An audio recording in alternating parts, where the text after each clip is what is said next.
이번엔 또 강원도의 민주주의를 안 돌아볼 수 없을 것 같아요. 우리나라 정치사를 돌이켜보면은 과거에도 정치적인 갈등은 분명히 존재했고 국민은 정치적 억압에 저항하면서 민주주의를 지켜내기도 했습니다. 이곳 강원도에서도 민주주의를 지키기 위한 움직임이 계속해서 이어져 오고 있고요. 1980년대 민주화 운동부터 그리고 현 탄핵에 이르기까지 민주주의 역사 영상으로 저희가 준비를 해봤습니다. 보고 오시죠.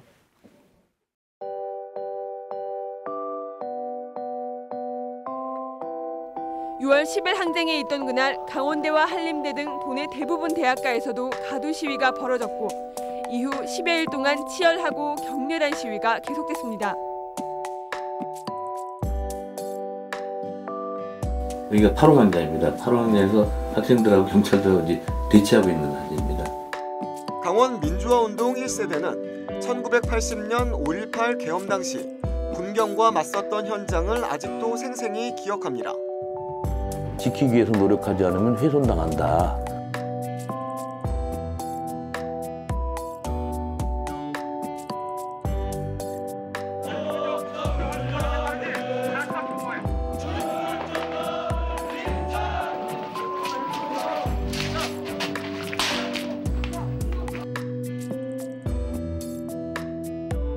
(1991년) 신민년 올해 실시된 풀뿌리 민주주의인 지방자치는 정치는 물론 경제, 사회, 문화 등 모든 분야에서 가장 획기적인 대역사로 평가되고 있습니다. 30년 만에 되찾은 지방자치는 대화와 타협을 통한 문제 해결이 민주주의를 구현하기 위한 최선의 길이라는 인식을 갖게 된 것.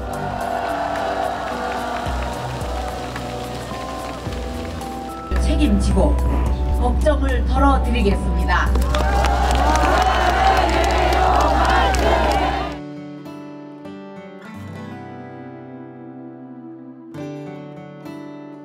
피청구인의 위헌 위법 행위는 국민의 신임을 배반한 것으로 헌법 수호의 관점에서 용납될 수 없는 중대한 법 위배 행위라고 보아야 합니다. 재판관 전원의 일치된 의견으로 주문을 선고합니다. 주문: 피청구인 대통령 박근혜를 파면한다.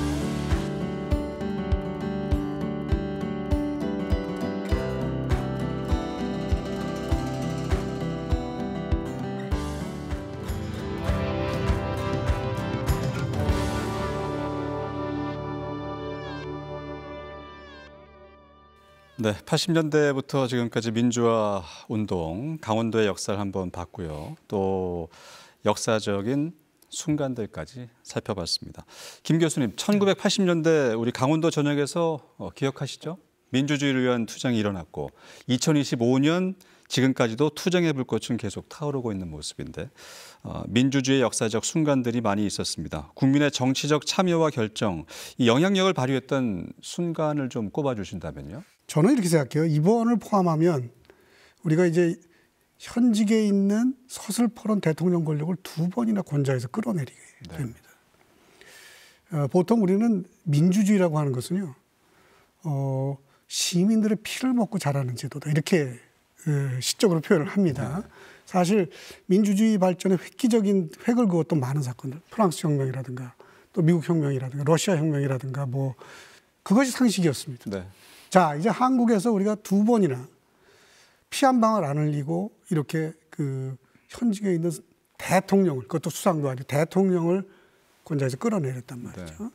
그래서 뭐 강원도뿐만 아니라 한국 전체적으로 봤을 때 우리는 그 이번 사태를 잘 슬기롭게 극복한다 그러면 장기적으로 세계 민주주의의 가장 모범적인 사례가 될 것이다. 한국이 가장 수준 높은 시민들의 역량을 보여준 모범적인 사례가 될 것이라고 생각합니다. 네, 대한민국이 이 사태 이후에 가장 성숙한 민주주의 보여줬다, 이런 평가를 받게 이미 될 거라고 박근혜 예상하시는 탄핵으로도 그런 게 어느 정도 이제 뭐 교과서에도 많이 나오고 외국 교과서에 이제 그런데 2번이나 연속으로 우리가 그를 슬기롭게 헤쳐나간다면 아마 제가 보기에는 전 세계가 우러러보는 그런 모델 케이스가 될 거라고 믿습니다. 우리나라의 민주주의의 회복력을 저도 믿고 싶습니다. 그렇습니다. 네. 그러면 문 교수님이 보시기엔 어떨까요? 실질적 민주주의로 볼 수 있는 시점 어느 때로 보시는지요? 예, 아까 잘 말씀해 주셨는데 사실은 뭐 이제 4.19라든지 5.18이라든지 60항쟁이라든지 여러 계기가 있었죠. 네. 그래서 이제 그 아까 실질적 민주주의라고 말씀하셨는데 지금까지 우리가 이룬 것은 사실은 실질적 민주주의라고 하기는 어렵습니다. 형식적 민주주의는 우리가 달성했다고 보이는데 보는데 그러니까 단지 선거를 통해서 대통령과 정치인들을 뽑는다는 것뿐이지 사실은 그 권력은 아직도 정치 권력이나 이런 경제 권력에 있을 뿐입니다. 그래서 진정한 의미에서 이제 국민이 주인이 되는 그런 국민 주권이 실현되었느냐라고 봤을 때 아직은 그 단계는 이르지 않았다. 그래서 따라서 실질적 민주주의가 실현되기 위해서는 선거 때만 투표하고 끝나는 게 아니라 평소에도 지속적으로 국민들의 의사가 반영될 수 있는 네. 그런 제도를 우리가 만들고 정착시켜야 되죠. 그래야 비로소 이제 실질적 민주주의라고 할 수 있겠죠. 네. 네. 형식적 민주주의의 체계는 어느 정도 갖췄지만 실질적 민주주의로 가는 데는 좀 시간이 걸리고 법과 제도가 마련돼야 한다 이런 말씀이시네요. 네. 문 교수님께서는 민주주의 법학 연구의 활동도 하고 계신 걸로 알고 있는데